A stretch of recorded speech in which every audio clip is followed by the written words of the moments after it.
Comme vous l'avez vu dans le titre, on se retrouve pour une FAQ. Étant donné que c'est la première fois en un mois qu'on se réveille avant 22h, on va en profiter pour sortir un peu, donc c'est un vlog FAQ. On doit aller acheter du matos, on va aussi aller se trouver un bon petit truc à manger pour ce soir. Tu nous accompagnes là-dedans. De votre côté, vous m'avez posé plein de questions sur Insta. Du coup, Hugo, il va prendre mon téléphone, il va me poser les questions, je répondrai à tout ça. On n'a rien préparé, on sait pas ce que c'est les questions, donc ce sera en freestyle. Ah oui, aussi, il y a des mecs dans les commentaires qui ont dit: est-ce que t'es en couple avec Hugo? Non, je suis pas en couple avec Hugo, les mecs, je suis un mec casé, tout ça, tranquille. Et pour ceux qui veulent savoir d'où je connais Hugo, en fait, Hugo, simplement, il m'a contacté il y a un an pour du coaching, un truc comme ça. Genre, je mets son message ici. Il était éclaté, il était horrible, genre vraiment. Je l'ai coaché, pas mal intense. C'était dur au début, mais voilà, maintenant ça va, il se débrouille et voilà, et actuellement il est joueur pro. Et quand j'ai lancé le projet, je me suis dit putain, lui c'est un mec déter, c'est un mec autodidacte. Je vais lui demander s'il est chaud pour faire du montage et tout. Et il a dit oui, et il a bossé le montage. D'ailleurs Hugo, ça fait 2 mois qu'il fait du montage et il fait des très très belles vidéos. GG à lui, voilà, petit message dans les commentaires pour Hugo. C'est parti, il y a notre taxi qui nous attend, enfin non, nous qui attendons notre taxi plutôt. C'est un peu plus ça, ouais. Un peu plus ça la réalité des choses. Ça fait 10 minutes qu'il m'attend, mais au calme. Donc on va aller prendre le taxi, direction Best Buy pour aller acheter des petits trucs. Est-ce que t'as des petites questions à me poser en attendant? Allez, vas-y, je pense qu'on peut commencer. Allez. Ouais. Pourquoi privilégier le live plutôt que le online? Je dirais pas qu'il faut privilégier le online plutôt que le live et qu'il y a un argument. Pour moi, il y a des points positifs et des points négatifs dans les deux côtés. Je dirais que les points positifs du live, c'est que le niveau est très faible. Donc forcément, je dirais qu'il y a quand même plus d'argent à se faire. Et surtout, il n'y a pas besoin de travailler autant. Le online, c'est vraiment très compétitif. Il faut atteindre un gros niveau pour battre les hautes limites. Et surtout, il faut garder ce niveau, toujours être dans la top forme, etc.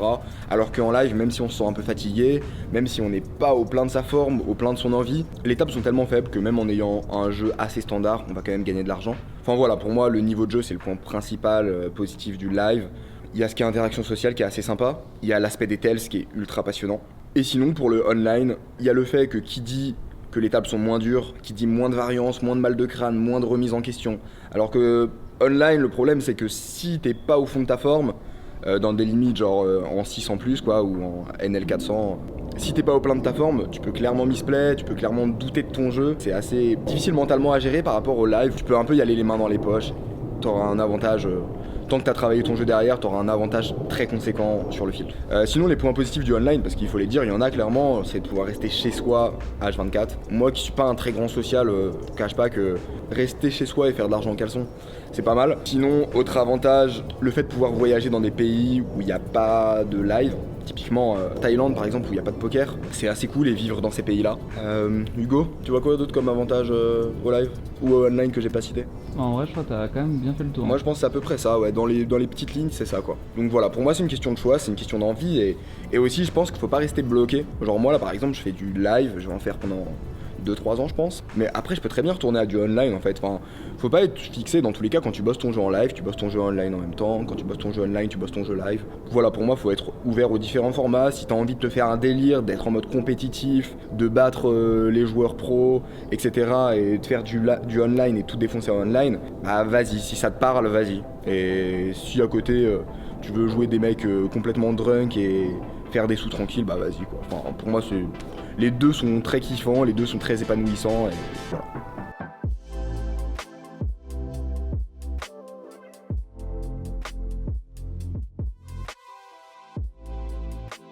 Ok, on vient d'arriver dans le taxi. Vas-y. Ok, j'ai Jules qui demande quel était ton budget. Jules comment? Moi il me faut des... Jules.iml. .iml. Quel était ton budget hors bankroll pour partir à Vegas? Alors, ça, c'est une question. On me l'a posée genre peut-être 800 fois. Que ça soit en commentaire YouTube, en DM, quand j'ai fait la proposition justement pour la FAQ, on m'a demandé ça plein de fois. Alors les gars, il faut savoir un truc. Vegas, ce n'est pas le hotspot pour se lancer en live. Si on est allé à Vegas, c'est pour une seule raison. C'est que c'est l'endroit le plus propice dans le monde pour pouvoir faire du vlog et pour pouvoir filmer, parce que c'est très démocratisé, il y a énormément de vlogueurs déjà. Mais sinon, Vegas, ce n'est pas le hotspot. Vegas, c'est bien quand vous voulez jouer des très grosses limites parce qu'il y a de la 20-40, de la 25-50, de la 50-100 qui tournent. Des tables où la cave minimum c'est 5 000 euros, 10 000 euros. Enfin bref, c'est pour ça que c'est bien Vegas. C'est pas du tout l'endroit que je recommande en fait. Vous pouvez aller en France, les tables sont magnifiques. Vous allez à Paris, il y a jusqu'à de la 10-20, genre, et les tables elles sont folles. Il y a plein de pays, genre Prague, etc., qui sont ultra ouf. Enfin bref, plein de bons pays. Et si j'avais pu faire le challenge en France, ça aurait été 1000 fois plus facilitant et encore beaucoup mieux quoi. Sinon, pour répondre à ta question spécifiquement, étant donné que je mélange pas ma bankroll privée et ma bankroll live, je me suis pas dit tiens il faut ça comme bankroll. Niveau des frais à Vegas, je pense que c'est une question qui a été beaucoup posée donc on peut y répondre. C'est très dépendant. Nous par exemple on se fait très plaisir, on fait tous nos déplacements en Uber. On a une maison avec jardin, deux grandes chambres, un grand salon et tout, une grande cuisine, enfin bref c'est une question de budget. Je sais qu'il y a des grinders ici.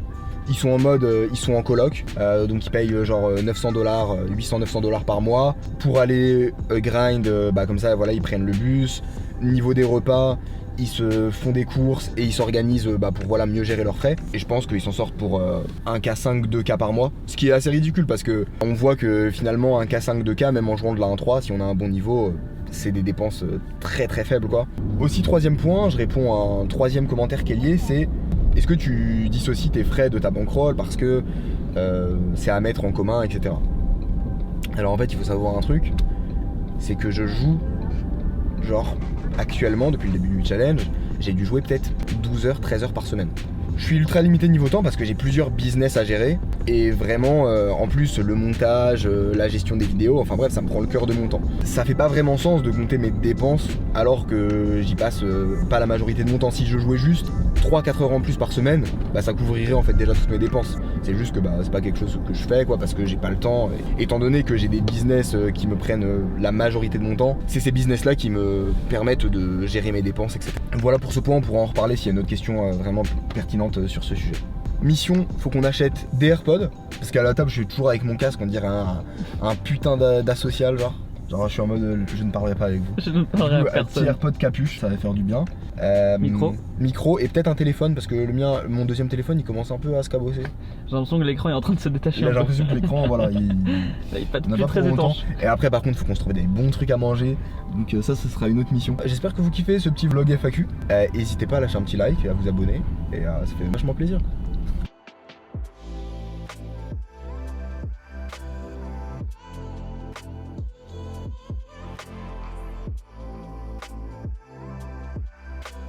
Nous on a toujours notre drone, faut qu'on fasse... Hugo fou furieux de drone. Si vous voulez des plans de drone, en gros on a un putain de drone que j'ai acheté et il faut qu'on l'unbox, mais on a toujours pas eu le temps et vu qu'on se réveille à 22h, y a pas d'endroit pour faire du drone. Si vous voulez, dites-le dans les commentaires et genre on fera un putain d'unboxing drone. Incroyable. Quelle belle imitation du drone. Bah ouais mais mec c'est toute ma vie ça. Toute ma vie j'étais un drone en fait. J'ai l'impression que... J'ai l'impression qu'il y a plein de trucs de j'ai l'impression que là... Oh Arrête. Mec, je ne sais pas du tout. Great for podcasting. Est-ce qu'on essaye ce micro? C'est très risqué. Mais franchement j'ai l'impression que c'est pas très qualitatif. Dans le sens où c'est très joli mais... C'est très joli quand même hein. C'est très joli. Il y a 4 directions mec, ça sert absolument à rien. Ah ouais, tu peux parler dans tous les sens en Je fait. peux parler vraiment... En fait tu... Un salto arrière, tu peux faire... tac, je bouge. Je sais pas. Ça a l'air vraiment pas d'être une très bonne idée. Vas-y mais tu prends le Talk Pro et on le teste en fait. Oh ASMR. Ah par contre, mec, il fait de l'ASMR. Il fait de l'ASMR. Pour une vidéo ASMR les gars, vous savez ce qu'il vous reste à faire dans les coms. Si vous voulez, surtout, si vous voulez des mains en ASMR, faut le dire. Parce que des mains en ASMR ça peut être pas mal. Et tu sais je refais les bruits de cartes là. Bon ils sont où les petits AirPods là. Non mais du coup j'aimerais bien vraiment scan the code. Ah ouais. Mais mec c'est la technologie, c'est fou. Mec il faut scanner le code et tu montes ça après à la caisse. Bon bah voilà hein. J'ai l'impression qu'on les a trouvés hein. Ok vas-y du coup petite question. Qu'est-ce que tu fais là? Non on n'a pas le droit. Pas de sucrerie. Pas de sucrerie. Bah non jamais. Okay. J'ai Jean Arnaud. Bonjour Jean. Qui demande si tu es pro, pourquoi tu ne joues que de la 1-3? Forcément ta bankroll va augmenter mais il n'y a pas de défi. Merci Jean. Jean, est-ce que tu comprends le concept du challenge ou pas trop Jean? Non, en vrai, plus sérieusement. En fait, l'idée Jean, c'est que le challenge, c'est aussi pour montrer à d'autres joueurs et des joueurs en plus basse limite que c'est possible en fait. Que on peut faire de l'argent à 3 parce que c'est une grosse croyance. Et ça c'est dans le poker, c'est tout le temps en fait à tous les niveaux. Quand tu joues des parties à 100 euros, on te dit ouais mais en 200 euros c'est trop dur. Et tu joues en 400 euros, on te dit ouais mais en 1000 euros tu vas voir c'est trop dur. En fait il y a toujours cette croyance là. Et moi l'objectif de ce challenge c'est aussi de montrer aux mecs les gars c'est de la merde, les gars tout le monde est nul.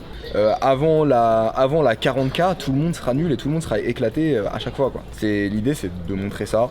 Ensuite, forcément, oui, je pourrais aller plus, mais moi, mon but, c'est pas de up ma bankroll personnelle. Mon but avec ce challenge, bah voilà, c'est de faire ce challenge. J'ai quand même un défi, parce que tu dis, il y a pas de défi. J'ai quand même un gros défi de me dire, ok, je vais faire des ultra gros win rate en basse limite. Et en fait, ça me stimule aussi pas mal, quoi. Typiquement, l'objectif de viser 40 blindes de l'heure, c'est un objectif qui me parle et qui est intéressant. Et du coup, ça, Baki, c'est compris dans la bankroll ou quoi? Enfin. Enfin, je sais pas Baki, hein, genre, c'est bien beau de faire de l'argent, mais si tu comptes pas tes dépenses, voilà.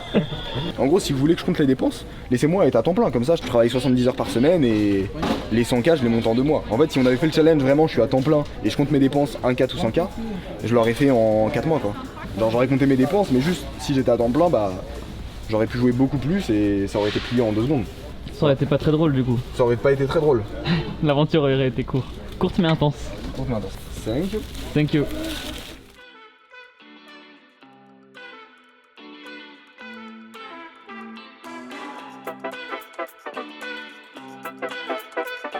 Après des heures de recherche, on a trouvé un petit bubble tea, on va aller se poser directos.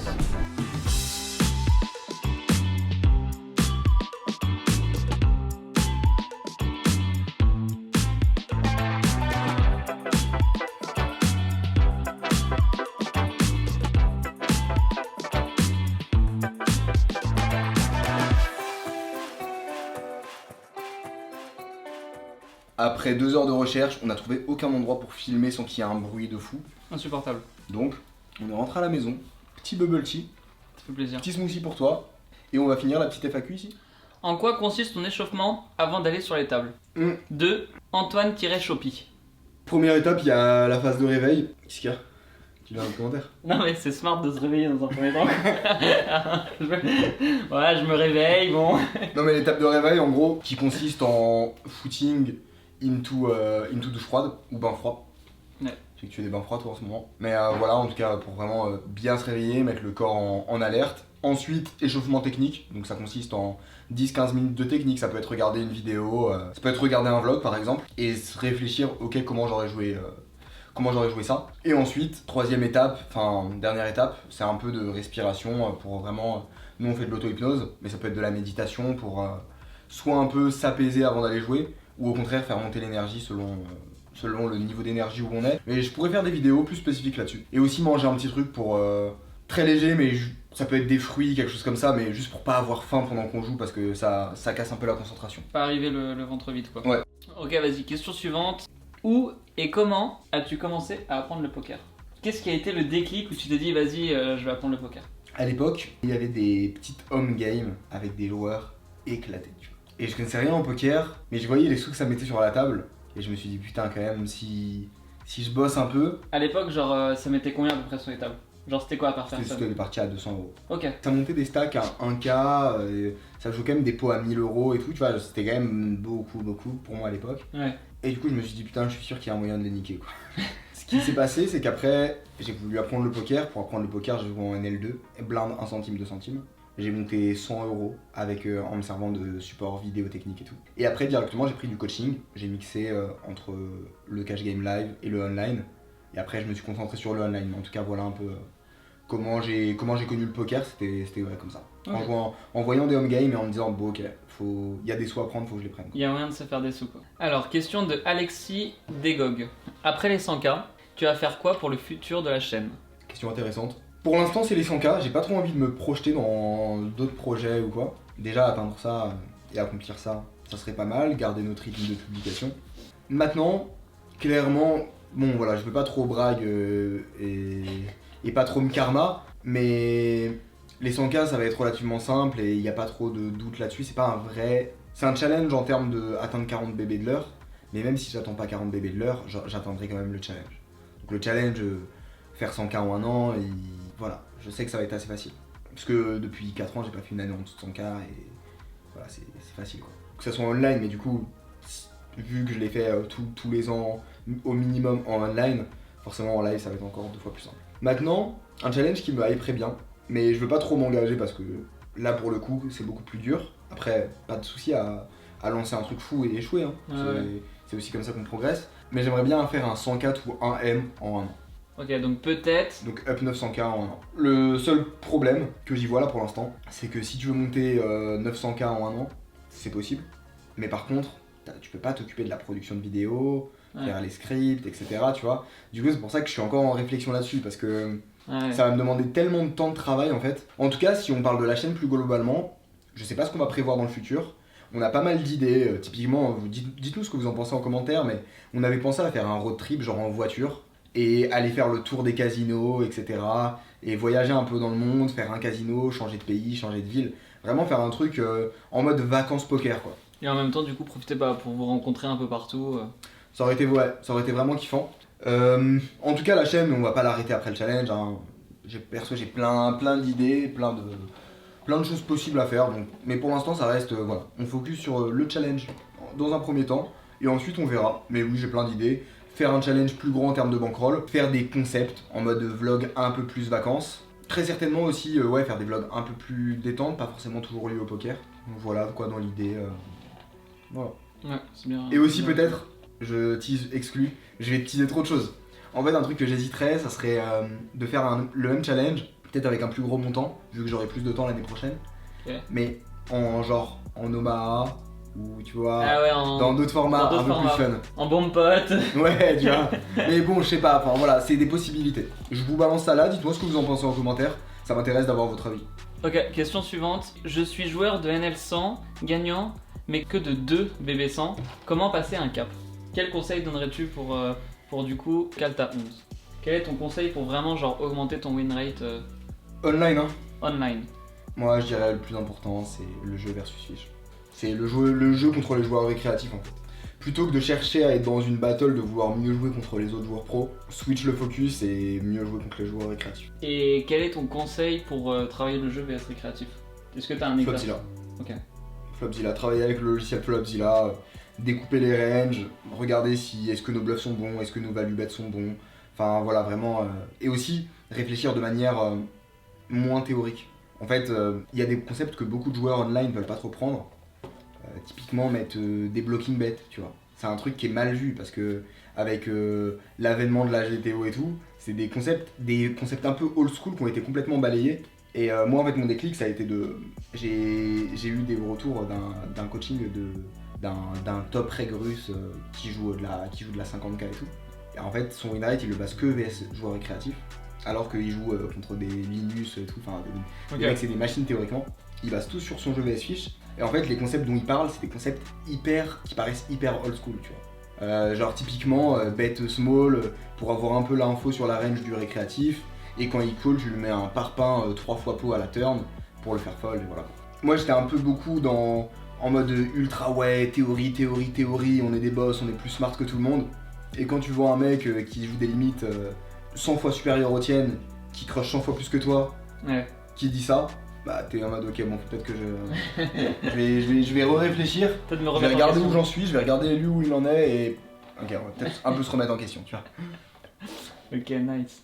Ok, une question de Oversen qui demande un conseil que tu donnerais à un jeune grinder ayant de hautes ambitions. On entend quoi par ambition? Tu vois ce que je veux dire? Je pense des hautes ambitions, je pense c'est devenir pro, en vivre, tu vois. Parce que moi perso j'ai jamais eu de haute ambition. Dans le sens quand je me suis lancé dans le poker, j'étais pas en mode ouais je veux devenir le meilleur, j'étais en mode faut faire des sous, tu vois. Ouais. J'étais en mode vas-y bah s'il y a 10K par mois à prendre, je vais tout faire pour les prendre. Peut-être plutôt tourner la question dans le sens où genre si tu devais parler au toi de 18 à 18 ans, qu'est-ce que tu lui dirais, tu vois? Si t'avais un conseil, tu vois. Ok, donc moi selon ma vision des choses en fait. Ouais. Ce que je dirais à... Ouais, ok. Moi selon ma vision des choses, le plus important c'est faire de l'argent. Je suis pas trop dans le truc compétition et tout, tu vois. Okay. J'aime bien la compétition de manière générale. Mais c'est secondaire.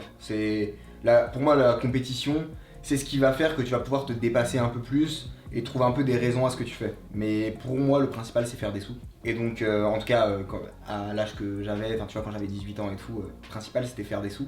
Ensuite maintenant pour faire des sous, je trouve qu'un des éléments principaux c'est casser un peu, mettre un peu l'ego de côté, tu vois. Ok. En fait, j'ai coaché une trentaine de joueurs pro. Ce qui fait le plus la différence, je trouve, dans la progression des mecs, Ouais. c'est leur capacité à absorber les informations, tu vois. Ok. Leur capacité à absorber, à voir un concept et à y croire un peu les yeux fermés, puis ensuite réajuster et se remettre en question. Le problème des joueurs contre d'ego, c'est que ils peuvent pas engendrer des infos, tu vois.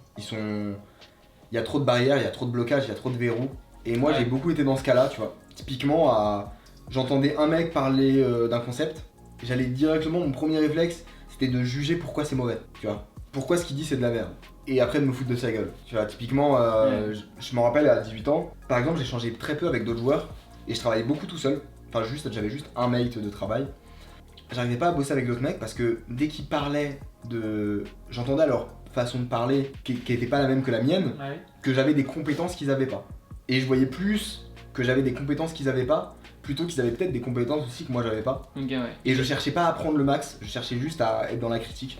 Il y a énormément de joueurs de poker dans ce cas-là. Il y a énormément de joueurs de poker, dès qu'ils voient un joueur parler technique, en fait tout ce qu'ils veulent c'est satisfaire leur ego à eux et essayer de démontrer de la supériorité d'une certaine manière. Donc pour moi le plus important, ce qui m'a le plus mis de barrière en fait c'est d'être fermé aux autres.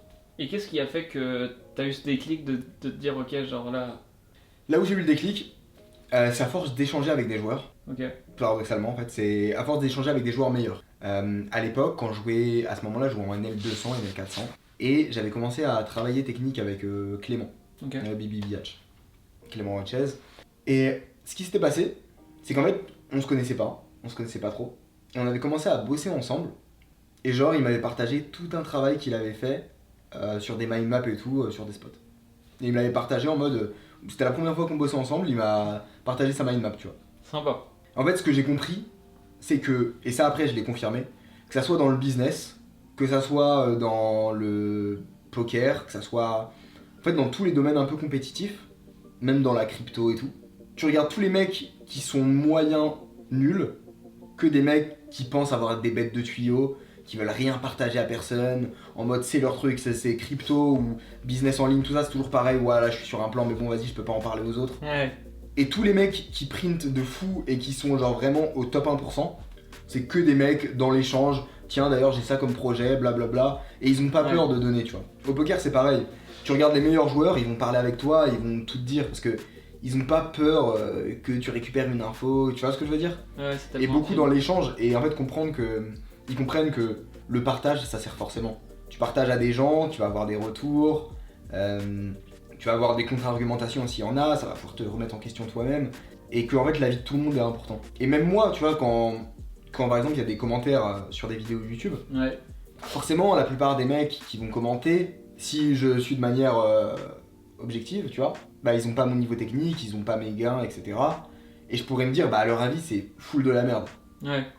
Mais en fait, si leur avis je suis pas capable de le contre-argumenter, ça veut dire que mon avis n'est pas bon, tu vois. Et en fait, être dans le partage, ça permet toujours d'être dans l'argumentation, la contre-argumentation. Et de manière saine, tu vois. Pas en mode c'est moi qui ai raison et faire des arguments d'autorité, juste dire bah voilà ça marche, etc. Ouais.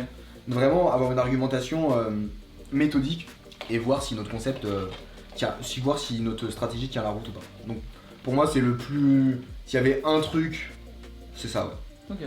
SPRTT qui demande comment on fait pour accéder aux cours que tu donnes. Tu lances YouTube et tu vas voir, il y a des vidéos techniques qui vont sortir tous les vendredis. Sinon, je sais que c'est une question qui m'a été beaucoup posée, surtout en message privé sur Insta, et même sur YouTube, si je donnais du coaching ou si je proposais des formations. Alors faut savoir qu'actuellement, entre mes coachings, entre le challenge, toute la gestion des vidéos, la gestion des réseaux sociaux, tout ça, je suis vraiment full niveau temps, et j'ai pas du tout de temps à dédier pour du coaching privé, ou alors pour de la création de formation. Pour le moment, je veux vraiment me focus sur ce challenge. Et ensuite, potentiellement, je pourrais y réfléchir, mais pour l'instant, ouais, c'est vraiment focus sur le challenge, focus sur ce que je fais déjà. Et là, vraiment, on a déjà des semaines de 80 heures minimum. Enfin, je suis soft là. Je suis très soft. T'es bien. je suis très soft. Ouais, non, on est plus autour de 90 heures, 100 heures de travail par semaine, quoi. Donc on a des semaines ultra full, ouais, pas de dispo pour du coaching ou des formations. Mais mon objectif c'est d'apporter le maximum de valeur gratuitement. Donc je compte bien faire plein de vidéos techniques sur YouTube, de rendre mes vlogs de plus en plus intéressants techniquement, répondre au maximum aux messages, si vous avez des questions techniques, etc. Enfin bref, moi mon objectif c'est de faire step up tout le monde et que celui qui ait vraiment envie de progresser, qui puisse le faire complètement gratuitement par mes vidéos ou en me demandant en privé des conseils, etc. Maintenant, clairement, faire une vraie formation accompagnée, un truc plus complexe et plus détaillé, ça serait un gros kiff. Mais voilà, c'est pas un truc que j'ai envie de faire à la va-vite et en le balançant comme ça, comme beaucoup de mecs font. Si je le fais, je veux que ce soit bien travaillé, bien structuré, et clairement ça demandera une tonne de temps. Donc pour l'instant c'est pas prévu, dans le futur peut-être. D'ailleurs dites-moi dans les commentaires si c'est un truc qui vous intéresserait. Prochaine question de Alpha Séduction. Tu pars de 0 en France, tu as 10K de rôle, tu commences en cash game live ou en cash game online? Cash game live tous les jours. Ok. Je pense que je vais à Paris, selon mon niveau technique. Là j'ai mon même niveau technique? Ouais. Ok. Je prends un K5, je vais dans une coloc. Ouais. Je prends la coloc pour le mois ou même pour 2 mois. Je prends de la bouffe un lundi, je me prépare tous mes repas pour la semaine. Et ensuite je full bourrine de la 2-4 ou de la 5-5. Et je joue genre 12 heures par jour, tu vois. Je pense que la bankroll j'arrive très très très vite. Donc ouais, full live. Je full live. Ouais. Ok. Prochaine question de Jean Wolf qui demande: que penses-tu du programme Poker Pro et des clubs Padawan confirmés élite de YoViral? D'un point de vue technique, ce que je dirais, bah déjà on a croisé YoViral, on a croisé YoViral la dernière fois au Win. On a pas mal parlé avec lui. Franchement, un très très bon gars. C'est vrai que derrière le côté business, tu vois, on s'imagine souvent des mecs un peu là pour vendre, et franchement quand tu parles avec lui, tu vois que c'est pas ça quoi. C'est pas que ça, ouais. Moi perso j'avais un peu une image, tu vois, faussée. Là c'est cool, on a pu se faire notre propre image quoi. Donc déjà humainement franchement c'est top. Ensuite concernant les programmes, pour parler des clubs en tout cas, moi j'avais déjà eu un abonnement, j'avais essayé, voir un peu à quoi ça ressemblait, j'étais curieux. Et je dirais que sur la qualité technique, c'est pas au top du top, c'est pas des vidéos très poussées, moi tu sais j'aime bien les vidéos vraiment très techniques, poussées, avec beaucoup de simulations, etc. Enfin, ouais. Vraiment des trucs PowerPoint bien clairs et tout, des slides, tout ça. Maintenant, le rapport qualité-prix est bon pour typiquement Club Padawan. Enfin en fait si t'es débutant et que tu prends ça, forcément tu vas en avoir pour ton argent. Ouais. Tu vas apprendre les bases, tu vas apprendre des trucs intéressants, tu vas comprendre des petites bases de stratégie, ce sera pas les meilleures stratégies au monde. En fait, je recommanderais plus de prendre un club Padawan où il y a plus de variété de vidéos que de prendre un abonnement pour une autre plateforme où t'as genre, je sais pas, 3-4 vidéos et tu vois ce que je veux dire. Ce qui est bien avec YoViral, c'est qu'au moins sur ces plateformes, il y a beaucoup de vidéos. T'as du contenu quoi. Typiquement, tu prends le club Padawan, il me semble qu'il y a tous les formats mélangés. Ouais.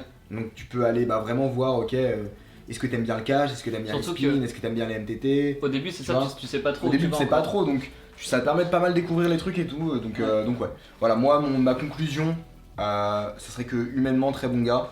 Deuxièmement, la qualité technique, pour moi c'est pas la meilleure. Mais elle est pas, enfin tu vois, c'est pas mauvais mais c'est pas la meilleure, c'est pas le plus poussé. Maintenant niveau rapport qualité-prix, je dirais oui, très bon rapport qualité-prix parce que clairement il y a beaucoup de contenu, les prix sont quand même très corrects. Ok. Et voilà. Je crois que t'as bien fait le tour de tout. Je crois qu'on a fait le tour de tout et je pense que tu vas pas tout mettre sinon on va en avoir pour 1 heure.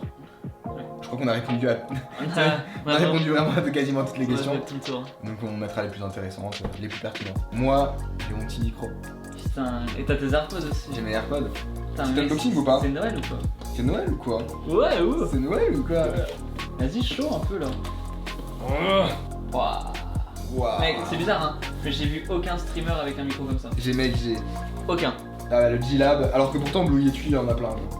Bah écoutez, on va voir, hein. J'espère que le vlog qui sortira dimanche, j'espère qu'il sera kiffant parce qu'il sera enregistré avec ce petit micro. Bon bah écoutez, c'était cool cette petite FAQ, on espère que le concept vous a plu. On a voulu faire ça un peu dehors et tout, finalement, échec de la mission, voilà. Comme d'hab.